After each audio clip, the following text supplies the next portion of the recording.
So going back to what I was saying is I could find lots of videos about how to work with pre-prepared tops and roving and, you know, nicely prepared wool, but nothing, and I felt it's a bit cheating, so there was nothing to help me really with how to use raw fleece.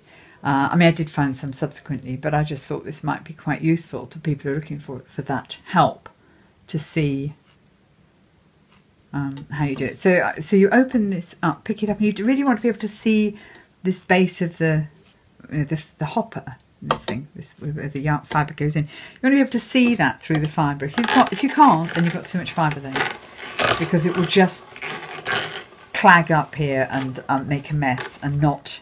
I mean, I've probably got some lumps here anyway, but you'll just get it'll just make it very hard to work with, and you'll damage the tines of your carder as well.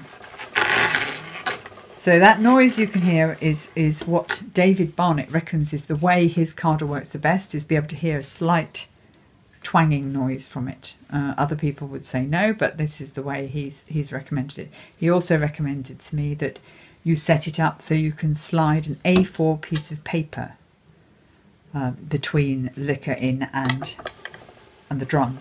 Slide it down like that. But then he said, but actually he's found in the past that it works better if you can hear this little sort of slightly twanging noise.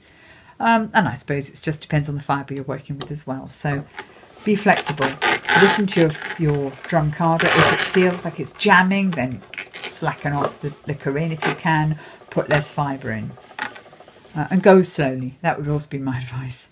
Don't crash through this first one. We're going to put through the fibre through a second time when you can go faster. But this first time is when you are really, you know, evening out any bad problems you're going to have later.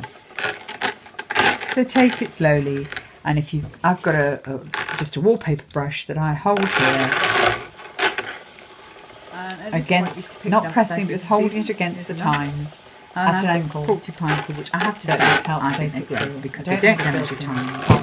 I used to use a wooden knitting needle, but I find this porcupine quill a lot better for getting in there because it's got a thick end and a thin end.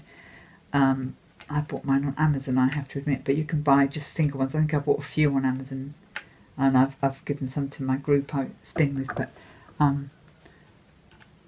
you can just pick in there and get any bits out you want to. Anything you think you can salvage off that, you can put back on the hopper, down in the feeder sheet, and see if it will work. This sort of stuff, chuck it away because it's too short. The liquor in is picking it up because it's just not too short to catch on the tines, and it won't work properly when you try and spin. And there's nothing more annoying than having to stop all the time to sort out bits you should have sorted out at this stage. So let's just take this through. Pick any bits up. Okay, now I judge it by here at the join. If I can see any of the metal through, then I think there's not quite enough on there. So I'm going to put a bit more on and I'll come back to you.